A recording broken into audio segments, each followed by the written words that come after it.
Hello everyone, कसे आहात सगळे. मी सोनाक्षी आणि आज तुमच्यासाठी घेऊन आले आहे गोबीचे पराठे. तर मी गोबीला चांगलं वॉश करून घेतलं आहे. तर गरम पाण्यात तिला वॉश केलं, त्यामध्ये थोडी हळद आणि मीठ टाकली आहे. नंतर तिला किसून घ्यायचं आहे. बघा, ह्या प्रकारे चांगलं असं किसून घेतलं आहे. आणि तेल गरम करायला ठेवायचं आहे. त्यामध्ये थोडी जिरं मोहरी टाकायची आहे. आणि मग त्यानंतर थोडीशी हिरवी मिरची, तिला चांगलं तळून घ्यायचं आहे. आणि मग त्यामध्ये अद्रक लसूणची पेस्ट घालायची आहे. त्याने टेस्ट खूप छान लागतो. हे बघा, आणि त्याला चांगलं ब्राउनिश होईपर्यंत तळून घेतलं आहे. आणि मग त्यामध्ये थोडी हळद, मिरची पावडर आणि गरम मसाला घालायचा आहे. आणि त्यालाही चांगलं तळून घ्यायचं आहे. नंतर आपण त्याच्यामध्ये मीठ घालणार आहोत, लास्टला घालूया. तर हे बघा, मी गोबी सगळी त्याच्यात टाकून घेतली आहे. आणि तिला चांगलं फ्राय असं करून घ्यायचं आहे. त्या मसाल्यामध्ये मिक्स करून घ्यायचं आहे चांगलं. चांगलं तिला हलवत राहायचं आहे. नंतर मीठ घालायचं आहे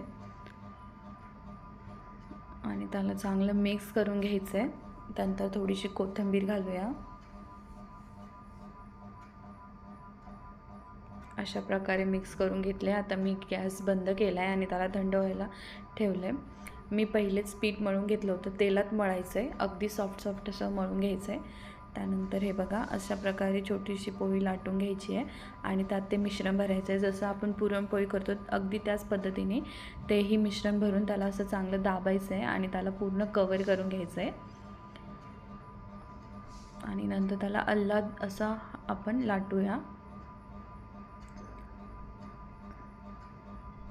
अगदी अल्लाद असं लाटून घ्यायचं आहे त्याला, राऊंड शेप देऊन. तुम्ही वेगवेगळे शेपसुद्धा देऊ शकता. जर मुलांच्या टिफिनला द्यायचं आहे तर आपण त्याला शेपमध्येही कट करू शकतो, बनवू शकतो. हे बघा, त्याला मी तवा गरम करायला ठेवला होता. आता त्याला चांगलं असं भाजून घ्यायचं आहे. तर मी गावरान तूप टाकलं आहे. दोन्ही साईडनी मस्त गावरान तूप टाकून त्याला चांगलं असं भाजून घ्यायचं आहे. अगदी खूप मस्त सुगंध सुटला आहे घरामध्ये तुपाचा. हे बघा, आपला पराठा गरम रेडी आहे. तुम्ही हा दही किंवा कढीसोबत खाऊ शकता. खूप छान लागतो, एकदम मस्त.